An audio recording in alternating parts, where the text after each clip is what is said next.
Welcome to the Weekly Notebook Review. I am Robert McGroarty. This podcast takes on a bit of a different format where we are live each week on Twitter Spaces. I crack open my notebook and review Hedgeye research with anyone who wants to learn a better way to invest.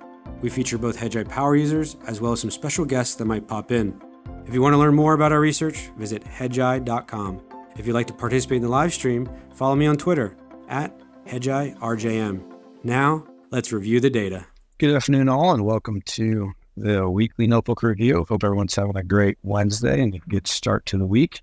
It is January 10th, 2024. This is the second session of the Notebook Review for 2024. So hope everyone's having a good start to the year.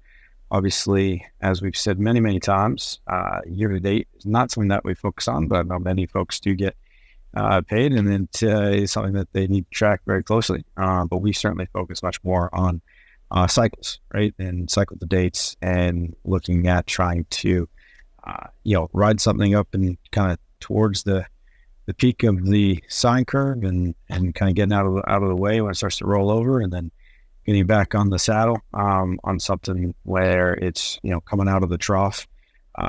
Coach Keith did a great job. I think it was on Ethereum this morning on the macro show, walking people through kind of, that we're not going to catch the bottom. We didn't catch the bottom on Ethereum, but we certainly have captured a good chunk of the gains as of late. And we've been there. We've been there on Bitcoin, been there on Ethereum, and there's a lot of kind of moving pieces out there today. So I was kind of reviewing a lot of the numbers. For many of you that listen in and pay attention, you know that I'm working a lot more closely with David Salem, who is listening in. So cheers to him. And within the capital allocation side of our sector research. And one of the things that we get provided within capital allocation, and that is delivered to capital allocation patrons on a monthly basis, are the trend and tail levels for various number of tickers. So currently we've got about 56 different tickers that get reported and provided out to ETFs, I should say, not tickers. So ETFs, to be specific, global macro ETFs. And there's a few things that are certainly kind of starting to break down a little bit, certainly more on a trade duration than perhaps a trend. The trend's been kind of relatively the same there in terms of what we've been seeing across many assets, whether it be commodities, fixed income, even FX, and certainly US equities. So that's really kind of what I want to focus on today is kind of taking an assessment in terms of, really looking into what is your duration, right? So, and I don't mean that in terms of, fixed income duration. I mean that more so in terms of, how are you managing your portfolio and what duration is important to you? Capital allocation, just to kind of finish this thought here, is certainly, Hedgeye's kind of quasi new attempt at trying to look out sort of, 3 to 4 quarters, depending on what the quad model looks like and how far out that's going. So we're looking out kind of anywhere from 3 to 12 months, call it.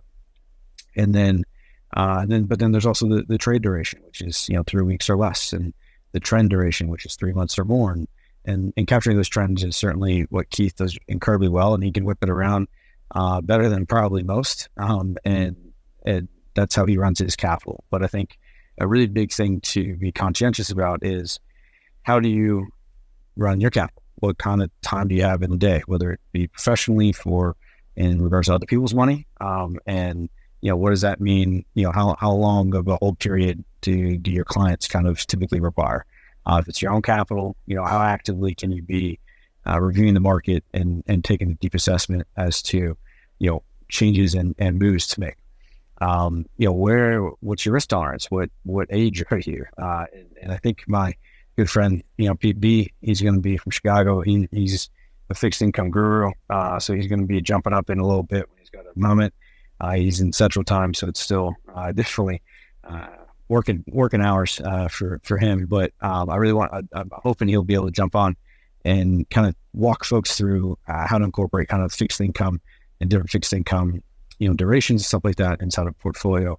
Philip, thanks for jumping up. I really appreciate it. I know you and I text a lot, and you texted me a couple things that I think are phenomenal call outs just in regards to the correlations between basically duration and U.S. yields and how they may affect and impact other areas of U.S. equities, et cetera, et cetera. So I'll let you kind of spearhead that discussion in a few minutes. But just to sort of wrap up this portfolio, I saw a quad, Mark, I'll call him Mark because I know his name. Mark really had a great tweet in regards to kind of understanding or creating your rules is kind of priority number one. And I know that's a big piece that David's talked about as well. And I've had the pleasure of, sitting and listening in on a couple of webcasts with him focused purely on, risk parameters and drawdown risk and what that means for you, because that really will dictate, what portfolios you have or what positions you have in the portfolio and what duration you're really looking to capture. I know Philip, even though he likes to watch and will play some individual names, he really sticks more so to ETFs. And that's totally cool. I am similar. I kind of, it's just a lot easier from a compliance standpoint to trade ETFs. And, my duration used to be sort of a lot more shorter term. And in recent months, really probably the last 6 or 9 months, it's really shifted more to trying to capture those trends and really trying to be long assets for as long as possible at max sizing for as long as possible, because and then, when there is a drawdown or something is starting to roll over, you can just kind of take your ball and go home.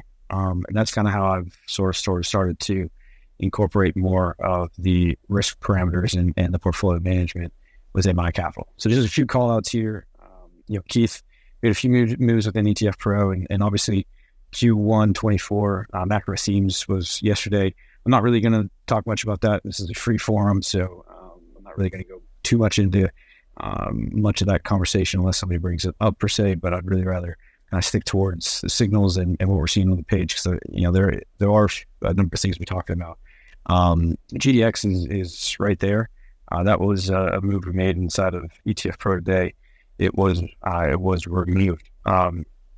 And I think, just having the numbers here, obviously these are about 2 weeks old because Keith provided them off of closing prices from December 29th. But that trade GDX, broke trade, and trend is really shortly kind of right behind it right now. And I think it closed kind of right at trend right now. So that's a risk management move in terms of, what he's seeing or what we're seeing at Hedgeye in terms of the inflation print tomorrow that could be more hawkish and what that might do to rates and yields and associated, basically correlated assets like gold miners, gold.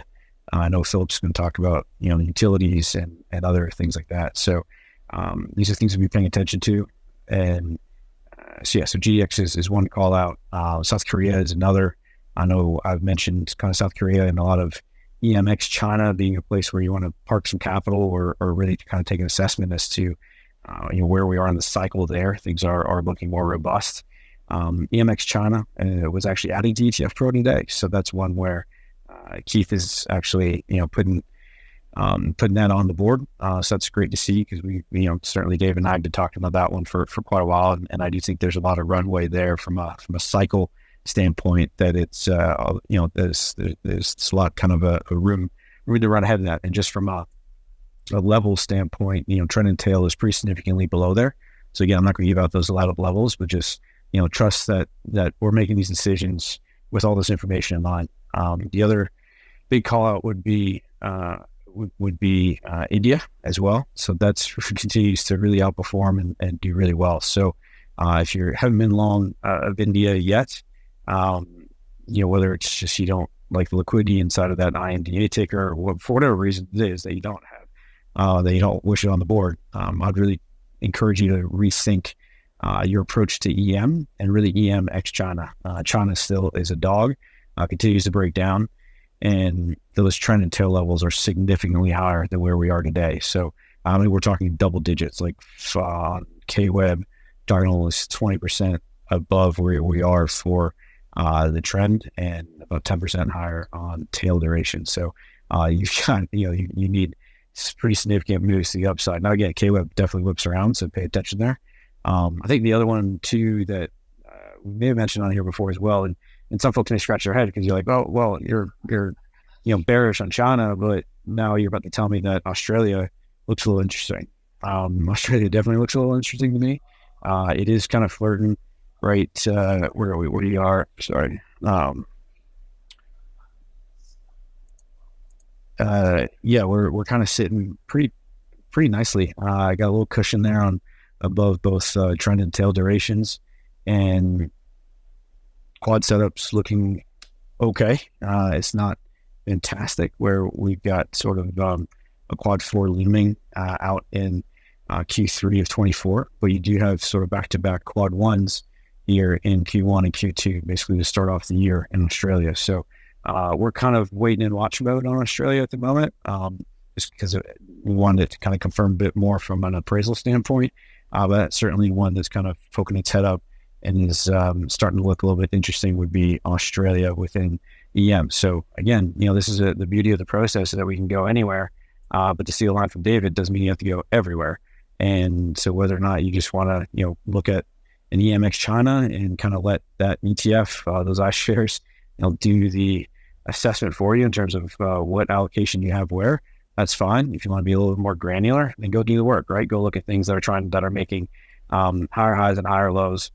Ideally putting in, price action that's pushing out to all-time highs, and ones that are doing so on accelerating volume on up days and decelerating volume on down days.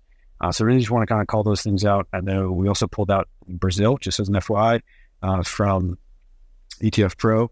And yeah, I think just generally speaking, that's really more so a play on kind of the commodity structure. Now, again, you can say, well, Australia has a lot of commodities too. Well, they do, but their signal looks a little bit different than Brazil. So I don't know why. Sometimes it's not about the why, or most of the time it's not about the why. It's about the when you're making decisions and what you're doing about those decisions, either as things start to move higher and or as they start to lose signal strength. Philip, welcome, my friend. Thanks for joining. Hey, thanks for having me. Absolutely. And we finally get to talk. I know. I think this may be the first time, though we have known each other for quite a while now. So appreciate you being able to jump in. And I didn't want to steal your thunder completely on the rates kind of correlations, but if you don't mind, I think it was a great call out that you texted me. So maybe I'll just pass the puck to you, and you can kind of talk about kind of rates and what you're seeing there from across the board. Sure. Thanks, Rob. I'll mention a couple things that I think are relevant across different durations on yields, and also as you're thinking as an investor, and what you could be doing today, right now, and what you might be doing setting up for maybe a week from now or 2 weeks from now, kind of still in that trade time frame, but as a step two.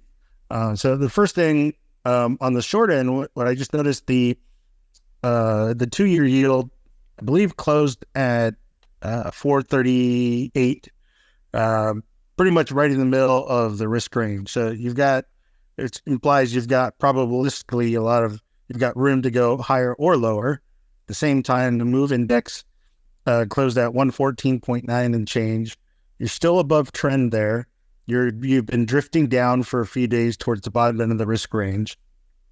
So there's that, tomorrow's the CPI, right? So you've got a yield curve that has been flattened out to 30 plus basis points.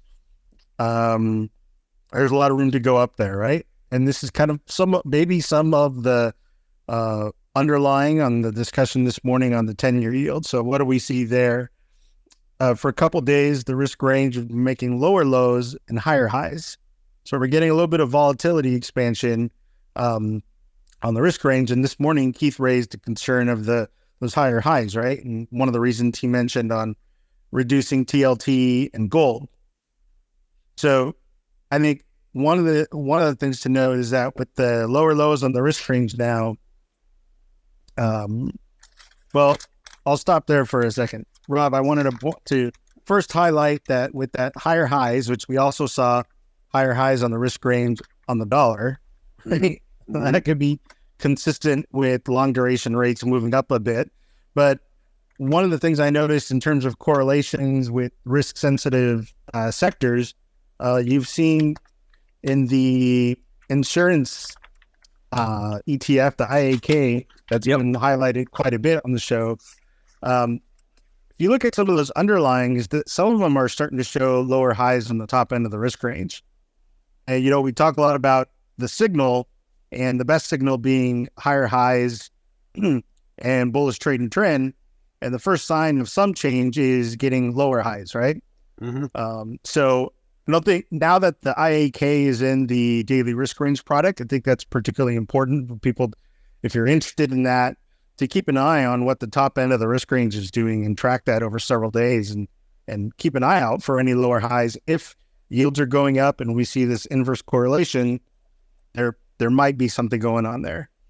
Yeah, no, it's a really good call, Philip. And again, with IEK, the top end of the risk range this morning was 102.85. So that would also convey a new all-time high from a conditional probability standpoint. That's saying, so if we move to the top end of the risk range, it's going to be putting in a new, not a new all-time high, excuse me, a new recent high, basically 1 month, 3 months, even a 1 year at the moment. So, and then the bottom end of the risk range, almost more importantly, in something like this that's had a big move, especially if you kind of pull up the 1 year chart, going all the way back to either kind of March, April timeframe or more recently in June, where it really started to trough and start to pick up price momentum to the upside. That loan of the risk range is now to call it, about around 9.25. And that's well within, well above we're going to round it off just for simplicity's sake, kind of the 98 low that you see kind of back in, mid-December timeframe. And so that's a big tell too, Philip. And I know you're very intimate with this, but just from a signal standpoint, that's a really good signal. But to your, as you're managing this and tracking it over the next few days, few weeks, if that top end of the risk range starts to creep lower for whatever reason, right? Whether price action, starts to move down, right? Or whatever the reason is, but we start to get kind of let's just say an under 102 number on that top of the risk range, then that's something to be paying attention to, and maybe not to be as aggressive, kind of adding it or increasing your sizing back in the IAK and letting it breathe a little bit from a price volume volatility standpoint, just to get it to confirm that, hey, this isn't sort of a topping standpoint, and this is more of a consolidation move. I think that's really kind of one of the things that Keith saw within the U.S. 10-year yield itself, is that a week ago on 1.4, the top of the risk range was at 3.99, well within his trade level, which I think this morning he gave it. I was driving when I was watching it, but I think it was 4.06 if memory serves. But now you've got the top end of the risk range as of this morning at 4.13. So that's a big kind of change, right? Because that means that from a probabilistic standpoint, that if we go to the top of the risk range, it's going to break trade to the upside, which is now currently resistance. So when you've got the risk range that's telling you, hey, from a probabilistic standpoint, you're well within trade, so you're kind of maintaining, in this case, in the yields, because they're inverse to TLT, you're maintaining that bearish trade and trend standpoint, which is really what we're looking for from a yield standpoint. Now you're looking like, hey, that trade could go to bullish trade, bearish trend, and those are really tough to manage. I think you've done, this as well as anybody, Philip, but those are really tough. When something's kind of a bearish trade or bullish trade, bearish trend, that's a really tough one to manage as well. So it's just, you kind of paying attention to what those numbers are doing and what the price volume volatility is doing will really be quite helpful. Yeah, those are all good points. Utilities is the other one that is looking similar to insurance, with some of the underlines now starting to show lower highs. So I'm not going to get into that too much yet. I wanted to just make that point on the multi-step kind of duration point I said at the beginning, where right now we've got yields, the 10-year yield drifting higher, but the risk range on it is, interestingly, we've got that volatility expansion where it's not just the higher highs, but you're getting lower lows as well. And the observation, that's for several days now, right? So the observation is at the low end of the 10-year risk range was 378 this morning, which is exactly the low yield level, not the low risk range, but the low yield level from December 26th, 27th. And as if we continue to get volatility expansion with lower lows on the risk range, you might have, what you're essentially doing is you're opening up probabilistic opportunity for the risk range to go to new lower lows in towards the future, right? So what I'm trying to say is you could have a situation where right now this week and with the CPI, maybe you get a move up to 410 for whatever. But after that, you're going to have a situation where the risk range is now wider, where you now have an increasing probability day by day as the low end of the risk range goes lower, below 378, that now you've got a chance for setting a lower yield, maybe a week or 2 weeks from now, which is also consistent with the quad 4 potential as we move through January and February. So again, this is not predictive, right? We're just saying this is what the math is doing. This is what the risk range is doing. It's setting you up to where potentially you have this move towards the high end of the risk range now. And then what do we always say when something hits the top, or why does something go down after it goes up? Because it went up. Right? So it wouldn't be a shock. It shouldn't be a shock to anyone if we go towards the top end of the risk range, yields stop going up, and then now you find yourself with the low end of the risk range being below that December low yield. Now you've got more risk that you can actually go down to the low end of the risk range and set a new lower yield. And that would be obviously your setup for something like a TLT, which was taken off today, but it wouldn't be a surprise if we go higher in the risk range and then the TLT opportunity maybe comes back. Who knows? Yeah. Just I think, another thing just to clarify with that TLT sort of commentary from Keith, it's really very short term, right? Very, like almost AI oriented in terms of 3 days, right? There's a catalyst tomorrow that's coming on in regards to CPI. You got PPI on Friday as well.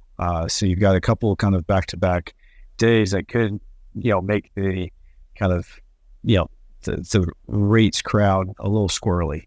And that's something that he's going to risk manage. If you've got a longer duration, I see our good friend, John Camperth out there. Hey buddy, hope family's good. Now he runs a family office. He runs a multifamily office, and his duration is much longer term. So he may be thinking about TLT in a completely different light, and knowing that he's got kind of the drawdown risk that is there.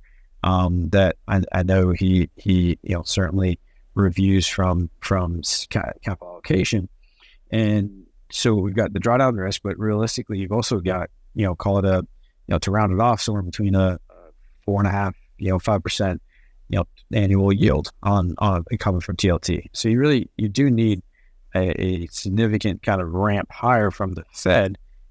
Call it again, I'm not even gonna put a number on it, but because you guys can do the math, but that's something also to be conscientious about is, what is your duration? What are you comfortable with from a max drawdown standpoint?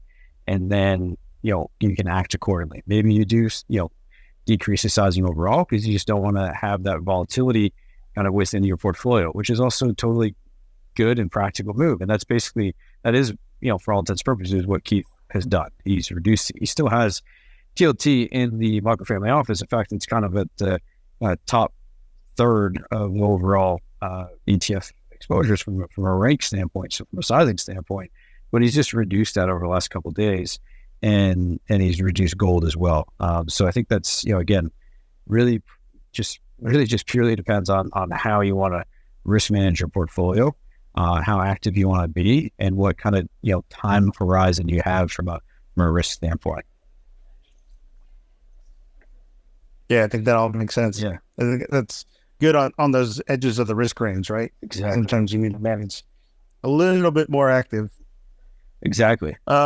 Yeah. So that's all I had on rates. Love it. Did you have?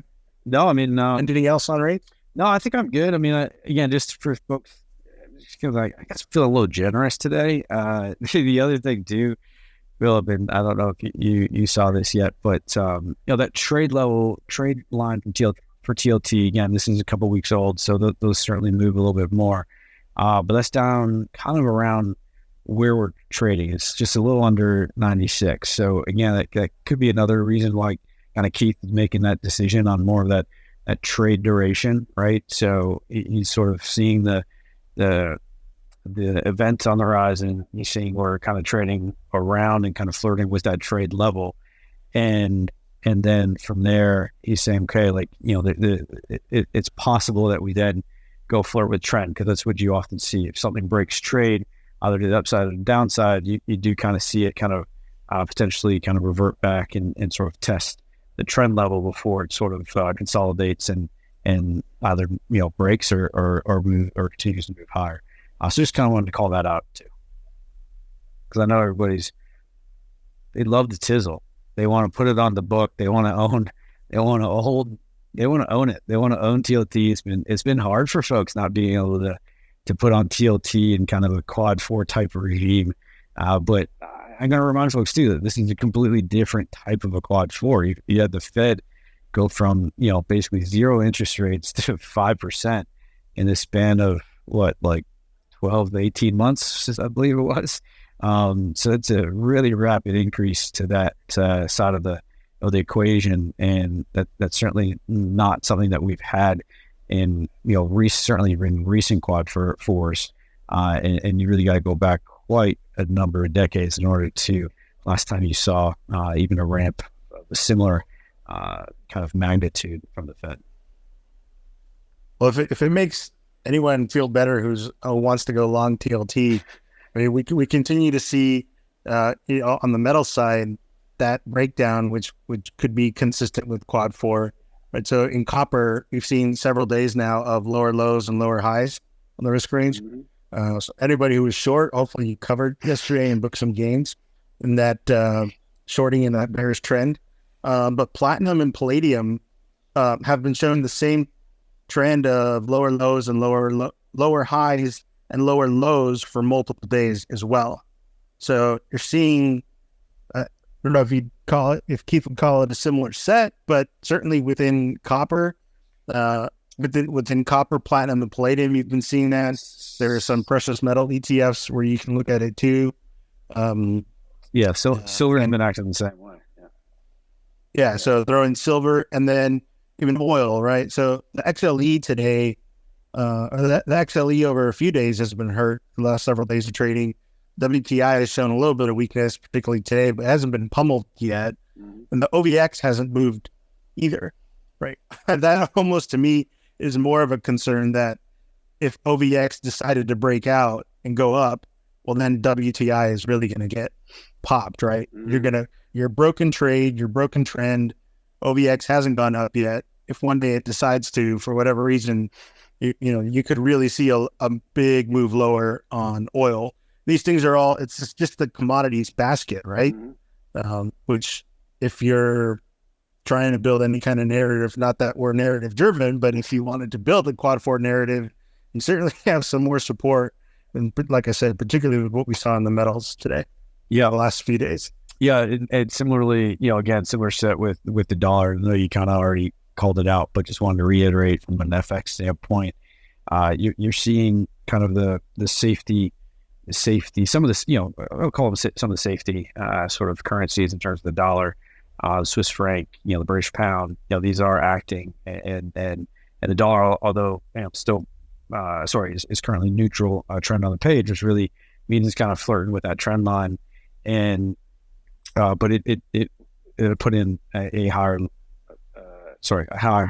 high in the risk range, and you're kind of seeing the euro also in neutral territory, and then the US dollar, Japanese yen kind of also moved to neutral. So you've got kind of that currency space also trying to figure out kind of what it wants to do, and could this be a bit of a change in the guard with the dollar sort of picking up some more steam to the upside, and again kind of confirming a bit more of a traditional quad 4 type environment as you're reviewing and talking about, Philip.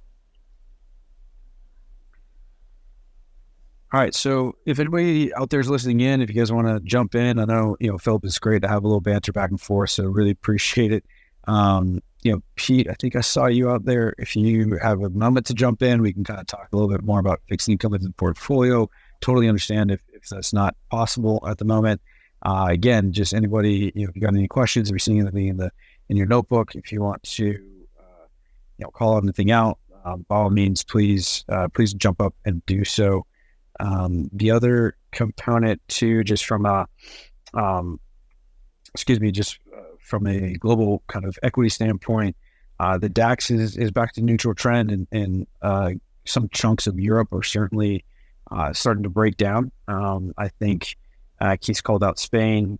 We are long of the Netherlands, EWN, but that's certainly on a very kind of short leash where that signal strength is not really improving, and if anything, it's weakening. So keep an eye on sort of Europe, although on the page they are looking like kind of the quads are a bit more favorable. You could see a bit of the equities themselves stumble a little bit, and obviously Germany has a huge weighting towards industrials themselves, and so if you do see kind of a global demand slowing, and we've obviously gotten a lot of very poor ISM numbers really globally, but specifically kind of the US came out last Friday, though that could have kind of negative connotations towards Germany and the DAX in particular. So just kind of wanted to call it Europe as well. Philip, how I got a question for you, so I'm going to spin it around. How have you been kind of navigating this late, call it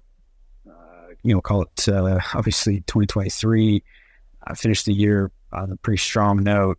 There's a pullback last week, right? And things have started to kind of rebound, or certainly kind of catch a bid. Basically Monday, you erased almost all of the year-to-date loss that was on the page. And we're now back at around, we're actually positive as of this morning, and obviously we'll be even more so with today's closing prices up another 57 basis points on the S&P. So call it, up call it about 70 bips on the year for the S&P. But how are you kind of thinking through, what's your strategy, or what do you do from a go anywhere, not everywhere type component? I mean, do you try to find those similar sets in regards to kind of XLU, XLV, ITA, those kind of things, and kind of stick to those trades, or do you kind of do a little bit more of a kind of global macro, kind of go in anywhere type thing? Yeah, it's a great question. I keep it go anywhere all the time. So usually in my rundown, I'll start with everything that's in the macro show kind of sectors, right? So you start with rates, look at that, then the three main indices, the VIX, dollar, the commodities that are posted, and that's where I start. And then I'll go and look through the sector ETFs. So over the last few weeks, we've been seeing significant changes in XLP, right? You've been seeing staples doing things, and I do it in a quad agnostic manner, right? Signal trumps the quad. So look at what's going on with TLT, and then I'll look at some of the underlyings and what's going on with them. Are they showing what is the signal strength? Are we seeing those higher highs and higher lows? Do we see falling volatility? Any confirming volume, right, on the price volume volatility? Metric,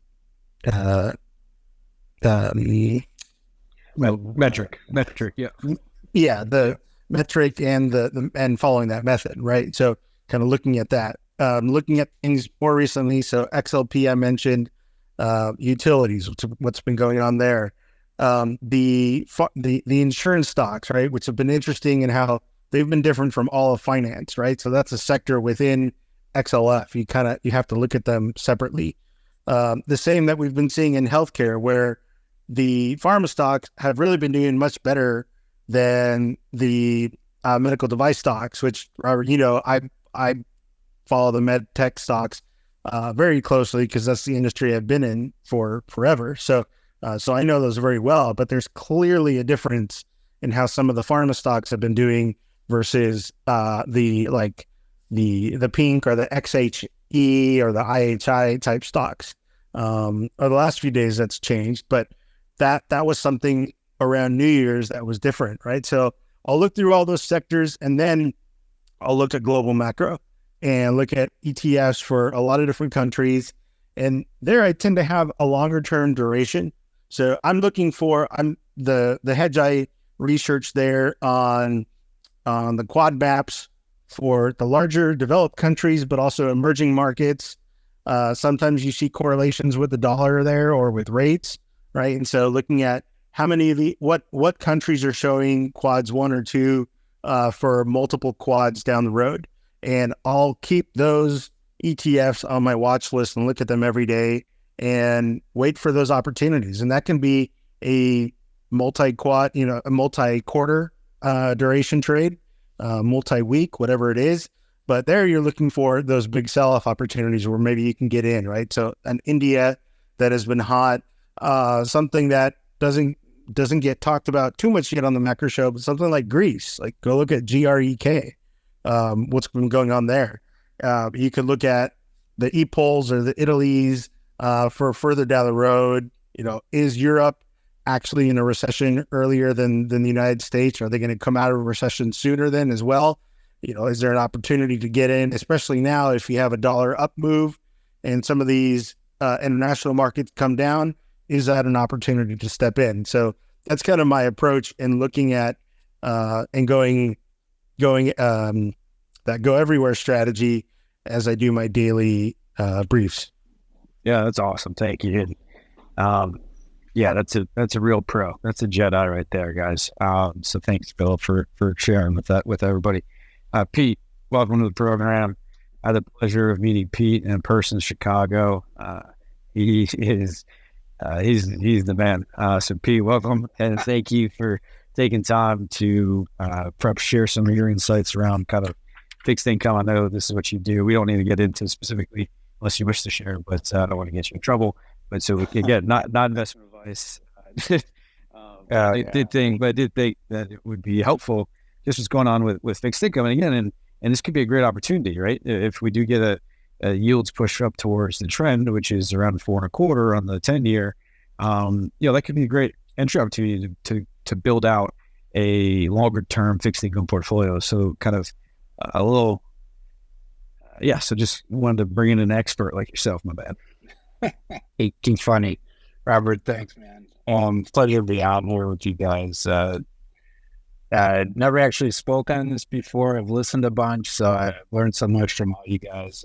And, hopefully I can pass along a little something on the fixed income space, as we look forward. So, when you're building a portfolio, and to me, it's a little bit like a football team. So fixed income guys, I was telling Robert today, like, we're the trolls out from under the bridge that no one really wants to talk to because it's boring.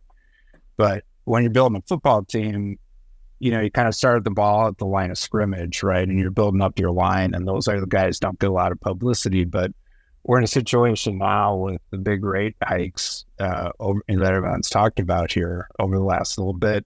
You can actually build out a pretty good part of your portfolio, not taking any risk, using actual bonds rather than ETFs or certainly bond funds, which are a bad idea. But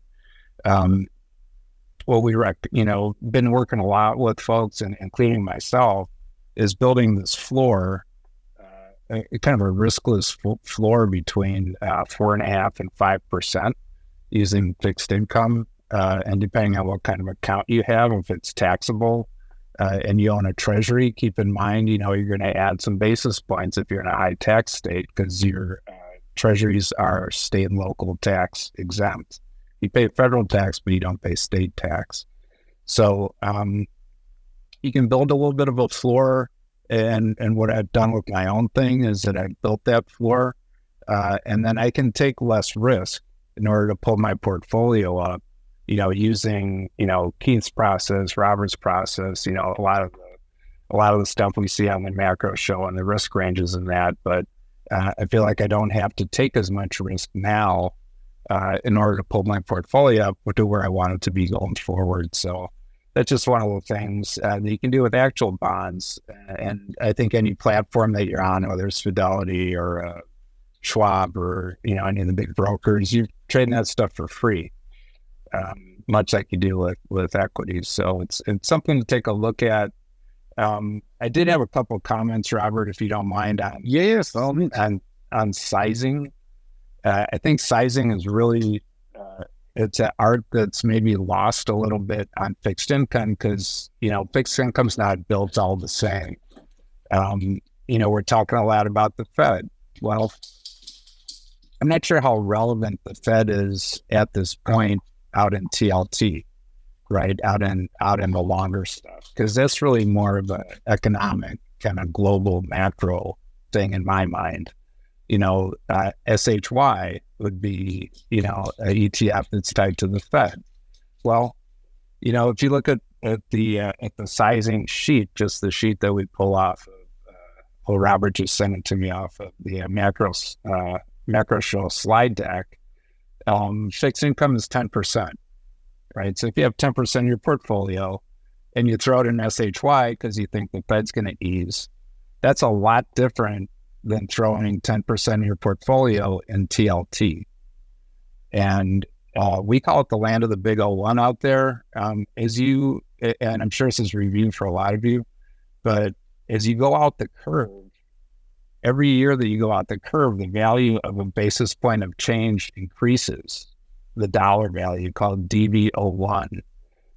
So even if you look at, and I know Keith beta weights a lot of his stuff, if you just beta weight your ETF trading, if you're doing that in your portfolio based on risk ranges in that, look at SHY. It's the beta is 0.22 of the Bloomberg Ag, right? You go out to TLT, it's 2.22, right? So if you're weighted at 10% on both ends of that, that's a very, very heavy weight out in the longest part and most volatile part of the yield curve. So, for instance, as we're drifting back in the risk range here, and again, when Phil was talking, I was noticing the same thing. The 399 before is now, we closed at 402. Heading potentially to higher pastures here in yield out the curve. Well, and I know we don't always talk about why, but as a fixed income guy, like non-quad, whatever, just the stuff we do for a living. We just auctioned 37 billion 10 years yesterday. We're auctioning 21 billion of 30 years tomorrow, and we're probably announcing another probably 15 to 20 billion 20-year notes tomorrow afternoon. So, there's a supply component to that, and that directly affects TLT. Now, I don't know if the signal's picking that up or not. It's a quarterly refunding. It's not a big surprise. But you never know where these auctions are going to go. And if there's demand, with oil dropping, certainly bearish in the risk range, the dollar's neutral. Those are all things that can, that bring buyers into the long treasury market. So I just wanted to bring that up, Robert, on the sizing part. As you go out the curve, and again, at my advanced age, I'm probably a little bit more into capital preservation, and kind of incrementally being involved and trying to make money, in a trading sense. So as I exited TLT yesterday, I really didn't have that much of it because I was beta weighted. So it's something to think about as you guys, I wanted to bring that up, and I don't know if that makes sense to everybody or not. Yeah, I really do. Do you mind just restate one more time in terms of as you go out the curve, the DVO one that you adjust? Can you just expand on that? Just not necessarily expand, but just like reiterate that point, because I think it's really crucial. Yeah, absolutely. So, every basis point of move, right, has a dollar value associated of the bond that it represents. So the 3-year treasury, for every 32nd, so which is $312.50 per million. Every 32nd that it moves, right, that's your money. right? The basis point is the yield. So as you go out the curve, from the longer end of the curve, say the 10-year note, you move 1/32, or you move 1 basis point, that's worth 3.5 30 seconds. So, you start doing the math out there, and every basis point is worth a whole lot more money. So as you're waiting, right, you can be much heavier weighted in SHY, than you would be in TLT, in order to get to be kind of neutral between the two of them. So for instance, I know IEF is an ETF I use a lot for myself because it's not quite as volatile as TLT. And that beta is 1.15 of the Bloomberg Ag. So that to me is a little bit easier to handle. That's more of a 7-year-ish, kind of duration. But, you get out toward the 30-year and every basis point move is really a lot of money, So if you're 10% weighted out there in that stuff, you really need to be paying attention. It's kind of like if you're holding a whip, right? Treasury bills, move a couple basis points is not a whole lot of money. 30-year bond moves a couple basis points and it's, $1,000, all of a sudden you're up or down. So that explains it a little bit. No, 100%. And, that's where I think I've shared this on here before. And Pete, I know you and I went back and forth last week on it. In terms of, I kind of track and I look at 3-day realized vol, and I have buckets of sort of, for really regardless of the asset class in order to help me, gauge sizing. So again, I mean, just like to go along your examples, SHY currently has basically a 2 3-day realized vol. IEF has about 8, and TLT has an 18. 17 is where it closed today. So excuse me. So that right there, again, like just with my various buckets, really just helps guide in terms of you can, to reiterate Pete's point, and certainly this is more on the ETF side versus that basis point move. I think is really crucial because I know we do have a number of kind of family offices and RIAs and financial advisors stuff listening in, and I think they're doing a lot more work on the actual bonds themselves, Pete, which is why I wanted you to reiterate that point because I think it is quite crucial. But from a realized vol, again, I mean, just going from SHY to TLT, you're looking at basically like 9x in terms of the realized vol from to round it out from 2 to 18. So it's a big number, big change, and you're spot on in terms of even just a 1% move in TLT can be a lot more. If you size it appropriately, it won't be as kind of quote painful because as it moves, it can be moved quickly. But yeah, thanks for that. And then just Pete, just from an execution standpoint, I know I've done the work and looked into it from different brokerages and stuff like that. But do you have any kind of when you're working with advisors and stuff like that? Do you have any kind of I guess cheat sheets or sort of like little kind of things that you tell them to kind of pay attention to for their clients and stuff like that as they're building out kind of a fixed income exposure? Yeah, that's a great question. Normally we keep it,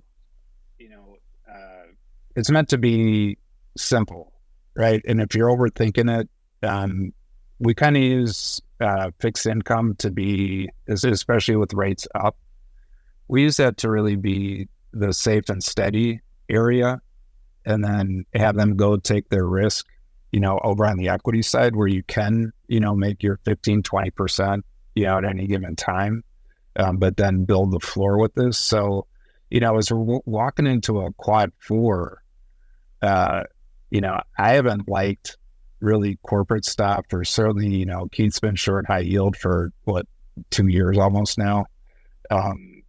So we're keeping it kind of like on the keep it simple part of the world right now. And we're using kind of a little bit more extension, into that 5 to 7 year, to try to lock in some of these yields, and kind of create that floor, but, better credit stuff, keep the credit good would be the big recommendation, walking into this a couple months of quad 4. Yeah, for sure. No, it's a great call. And have you been doing any work on like the inflation side? So whether it be tip or anything like that? No, you know what? Yeah. Tips they're beautiful, right? They're, if you can't explain it to a 6-year-old, you probably shouldn't buy it. So I've got guys that, have been doing this for, 20 years that can't explain what a tip is. So I honestly think that they're overpriced because they do trade like anything else, right? So they get overvalued and undervalued. And if anything, inflation, at least in general terms, is on the way down. So, your break evens are telling you to just buy the treasury and just know what you're actually doing. Yeah. That's a good call. All right. Well, again, I know we got some heavyweights out there listening in. If anybody's got any questions for Pete, I'm sure he'd be happy to take them. Pete, anything else? We'll kind of pivot to the notebook. I know you follow along very closely, but anything kind of popping off on your side in terms of things that you're kind of keenly watching? To me, it's the catalyst of these two inflation numbers and how all that's going to fall together. I probably spent the last couple of days, Robert, to be honest with you, just a little bit more on the risk off, because I don't think I have an edge into this catalyst, and I just want to be a little bit more responsive on where it's going. So I in a sense like that, Keith referenced that Goggins book all the time. I'm sort of more in take the knee mode. And when I do that, I kind of, jump into fixed and, stay pretty short. And, cash accounts are paying us 4.25 right now, or 5.25 right now. So I'm sort of hiding right there until something becomes a little bit more clear to me.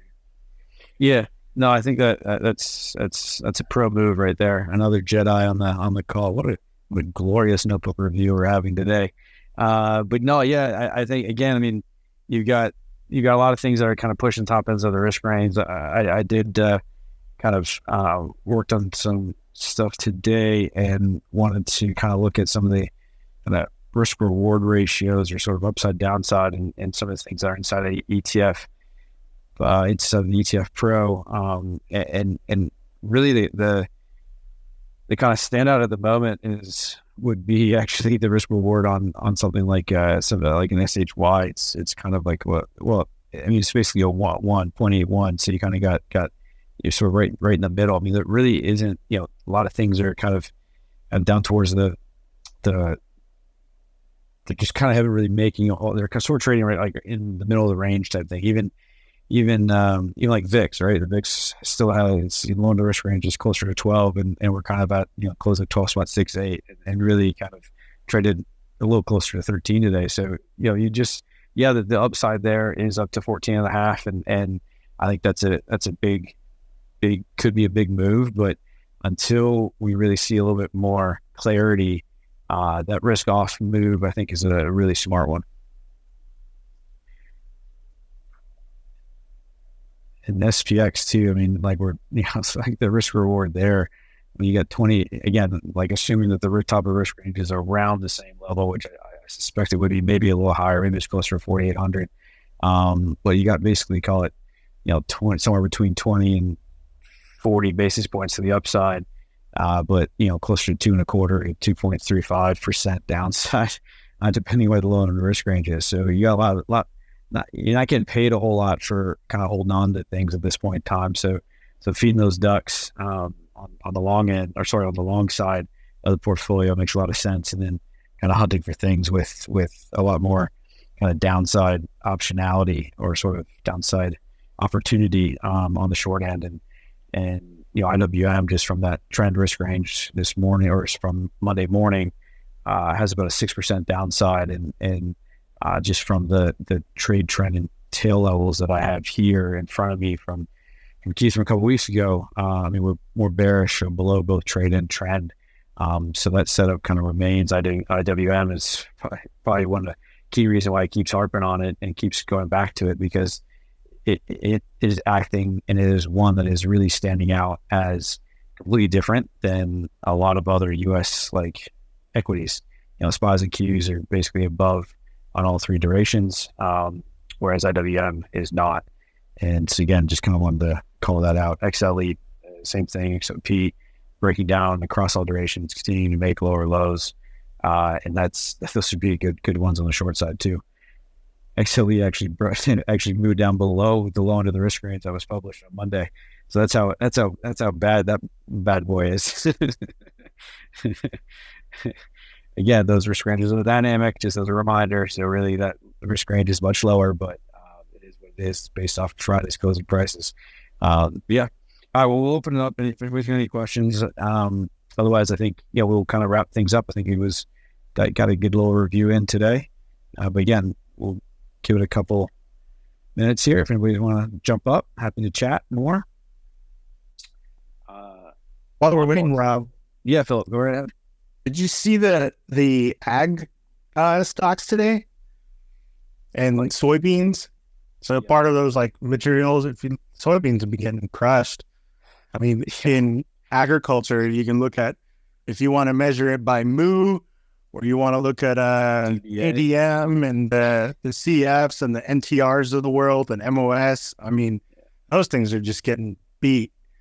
And that's, very similar set kind of story with the rest of the metals, that commodity group that we talked about earlier. So for anybody who was lucky enough to be short and maybe saw Keith's short on wheat, you might want to cover some of those low end, those lower lows on the risk range are just falling hard. Yeah. I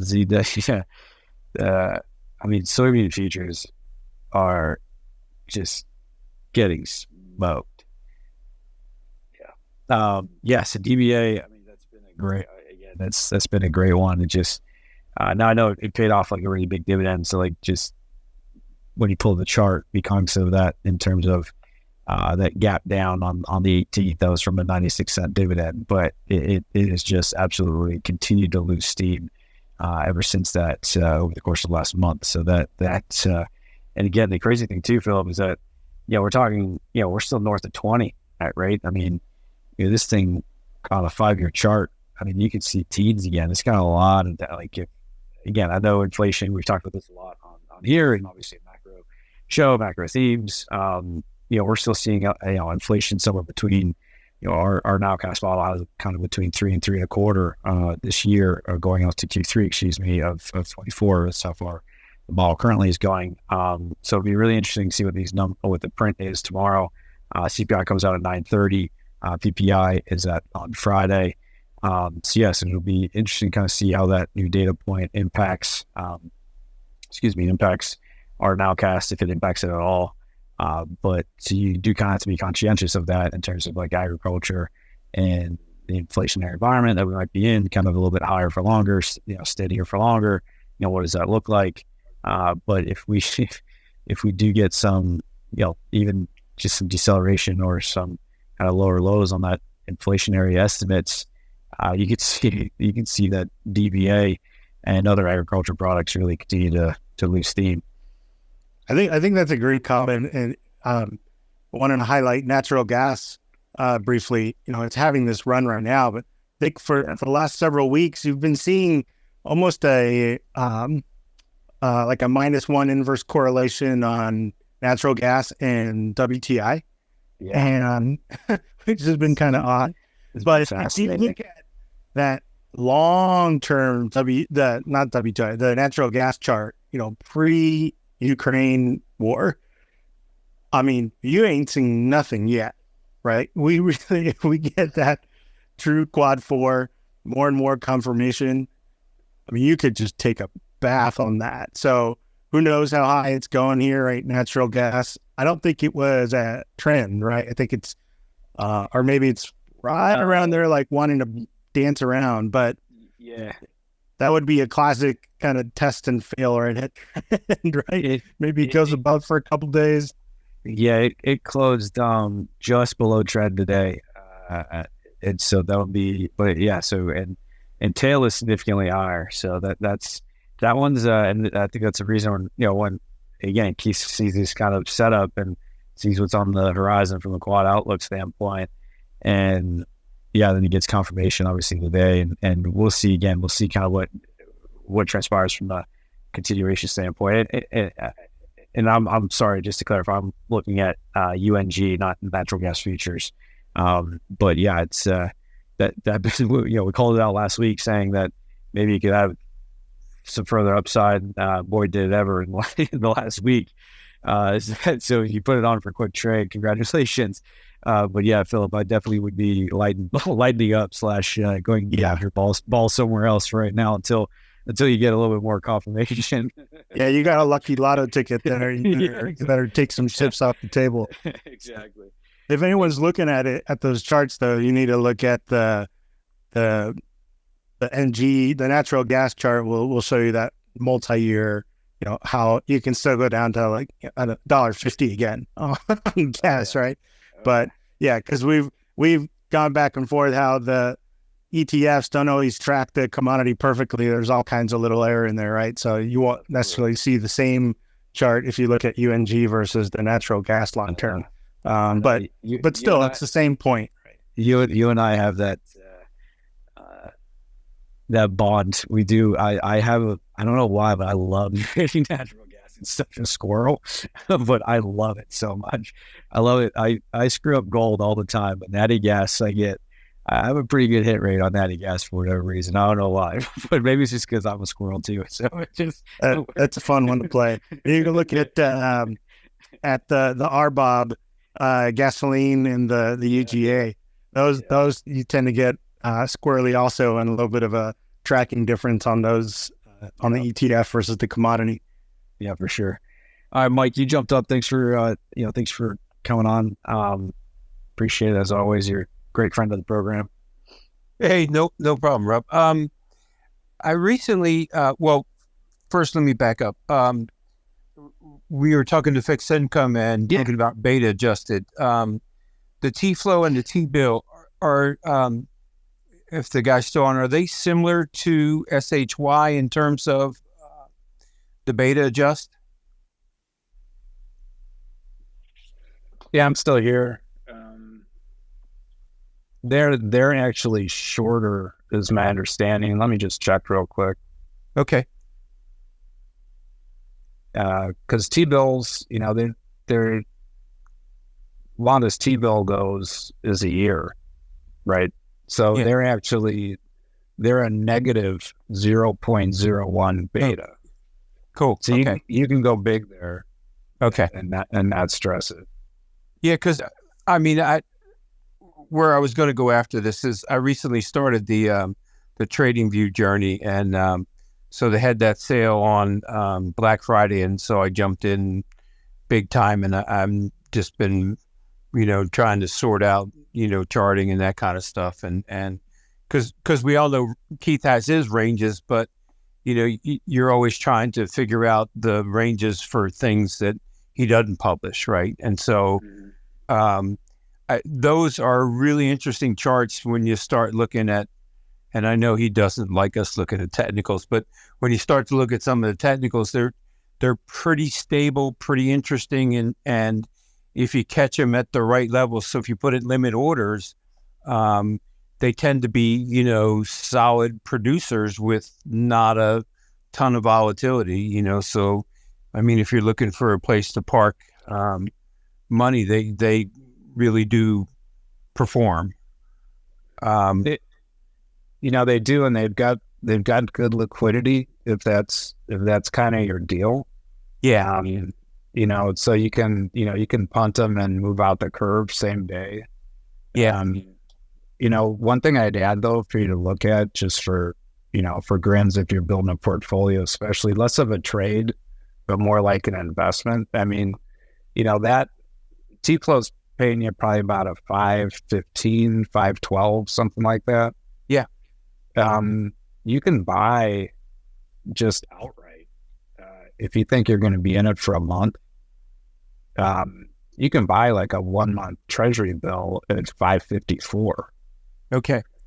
You know what I mean? and it doesn't mean they can't sell it. There's no fee to it. And don't forget, you're paying 15 basis points a fee into T-Flow. Yeah. So that robs the performance a little bit, but you can buy if you're truly just hiding, like you've got this pile you're not going to trade, right? You may just consider just moving out a little bit and just buying an actual, for no cost, and you make more. Just a thought. Yeah, I mean, typically what I do is I'm a bit of a hog there. I pull the money out after I get the dividend payout. Oh, right. Yeah. And leave just a little stub, to remind myself, hey, jump back in, and then I'm trading with that money, and then I slam it back in to catch the dividend, again at the end of the month. So going back to the trading view thing, the one thing I started playing with, I don't know if anybody's done this, is and I hope I'm saying this right, the Renko instead of the candles in terms of charting. And I'm really kind of liking it to kind of get an idea. I mean, I use one of the other things, I won't mention it, that produces the higher highs, higher lows. It gives a nice little box, so you can keep an eye on it. And a lot of it lines up with the stuff that Keith is pushing, the things that have signal strength. And so I like it when those line up. And then I've been recently playing with that. Instead of looking at candles, it does these automated box. It's really weird once you learn it.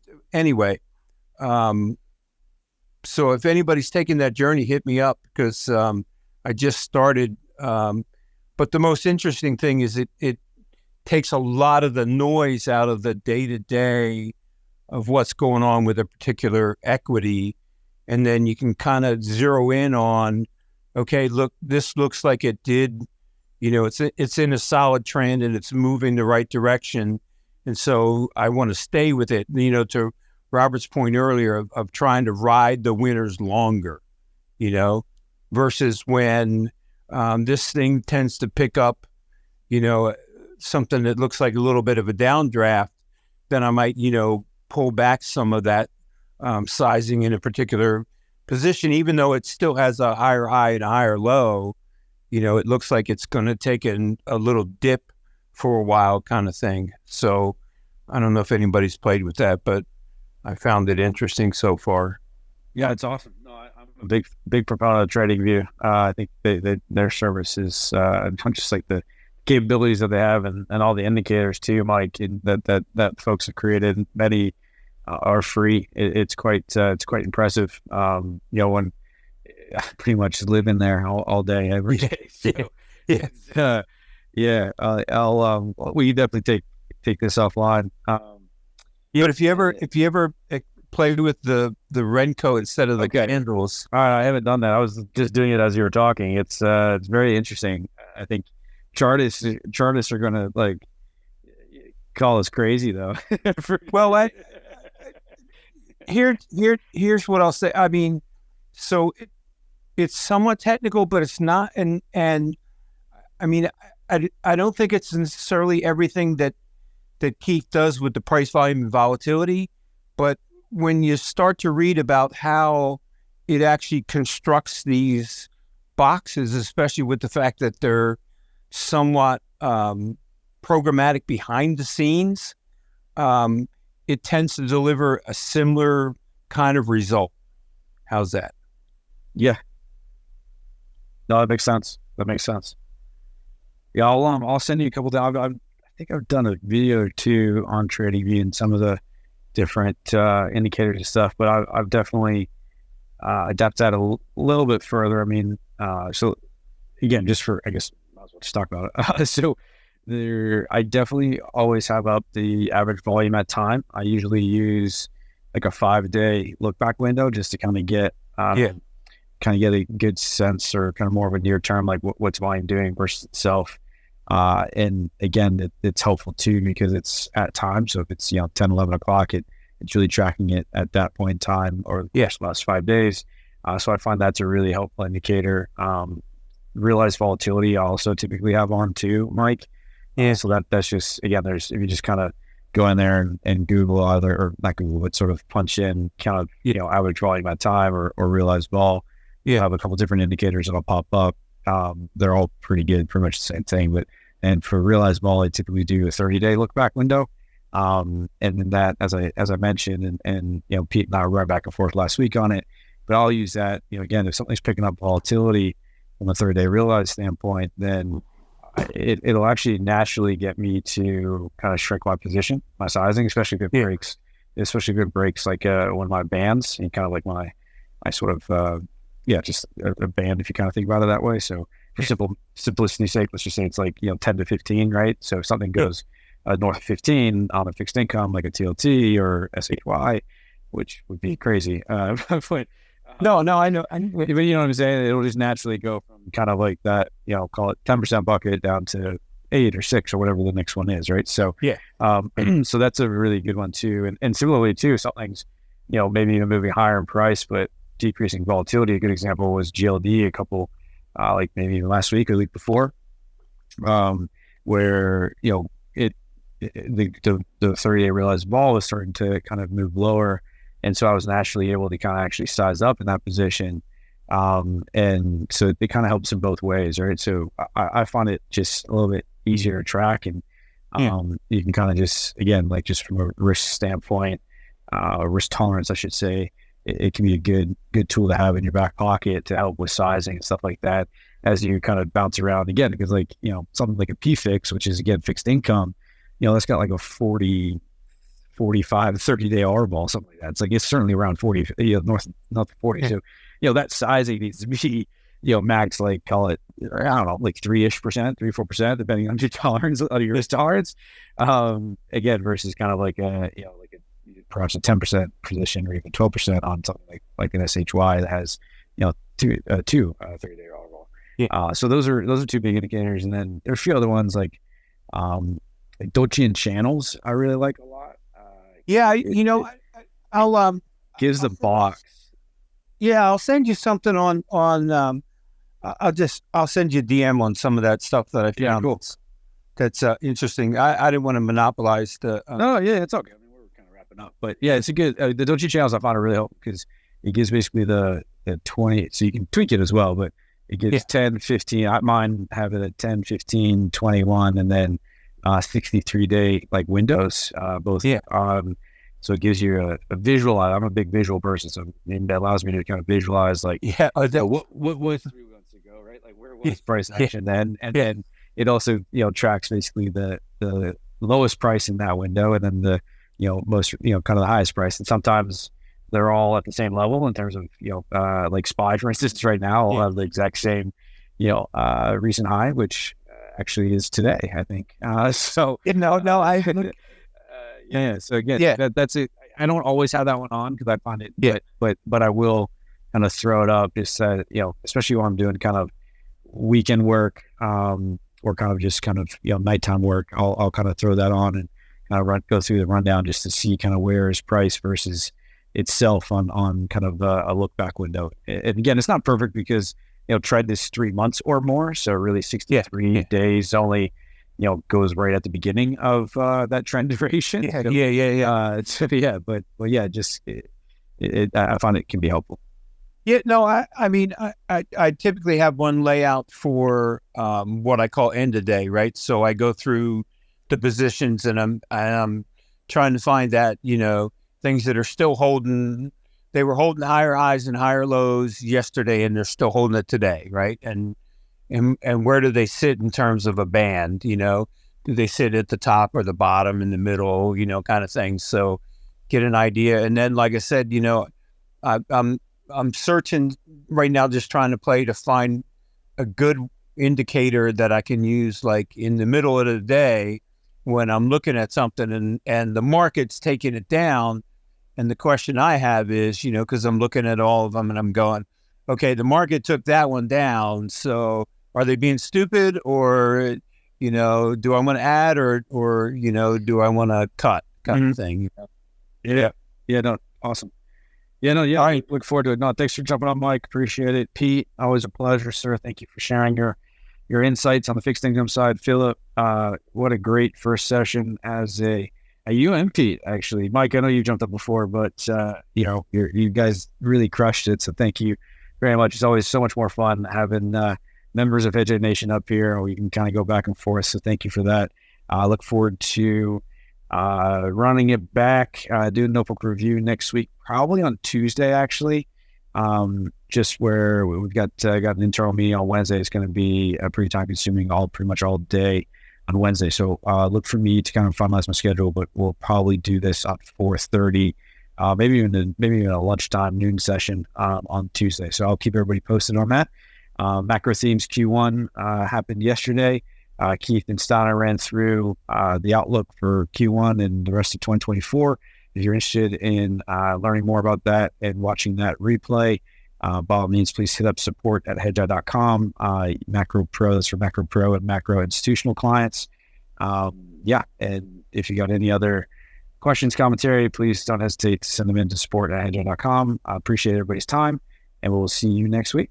Don't forget to check out Hedgeye.com to get more actionable investing insights from our team of more than 40 research analysts. And check us out on Twitter at our handle, @Hedgeye. This presentation is informational only. None of the information contained herein constitutes an offer to sell or a solicitation of an offer to buy any security or investment vehicle, nor does it constitute investment recommendation or legal, tax, accounting, or investment advice by Hedgeye or any of its employees, officers, agents, or guests. This information is presented without regard for individual investment preferences or risk parameters and is general, non-tailored, non-specific information. This content is based on information from sources believed to be reliable. Hedgeye is not responsible for errors, inaccuracies, or omissions of information. The opinions and conclusions contained in this report are those of the individual expressing those opinions and conclusions and are intended solely for the use of Hedgeye subscribers and the authorized recipients of the content. All investments entail a certain degree of risk, and financial instrument prices can fluctuate based on several factors, including those not considered in the preparation of the content. Consult your financial professional before investing. The information contained herein is protected by United States and foreign copyright laws and is intended solely for the use of its authorized recipient. Access must be provided directly by Hedgeye. Redistribution or republication is strictly prohibited. For more detail, please refer to the terms of service at hedgeye.com/terms of service.